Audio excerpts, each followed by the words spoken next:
د خدای رسول د اقصا نور یې او جانان یې زما مسلم پاتا مومن پاتا یم او ایمان یې زما.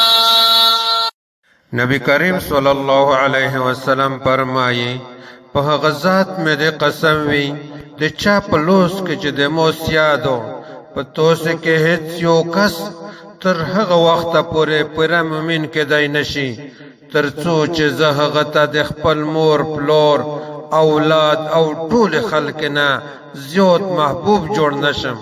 ورنه دا حدیث بخاری ذکر کړه.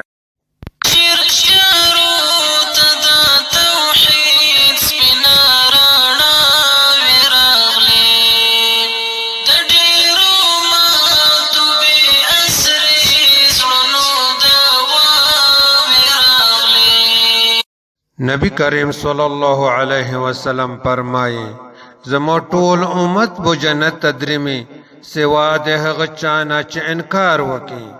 صحابه رضی الله عنه پښتنه وکړه اے د الله تعالی رسول انکار به څوک کوي؟ وی فرمایل چا چې زمو خبره ومنله هغه بو جنت تدریمی او چا چې زمو خبره ونه منله یقینا هغه انکار وکړ. ورنه دا حدیث بخاری ذکر کړه.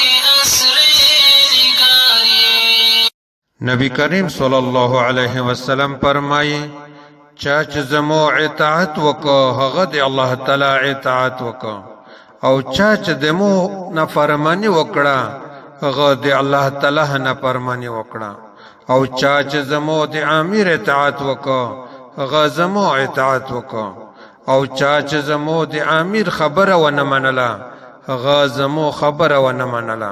ورنه دا حدیث بخاری ذکر کړه.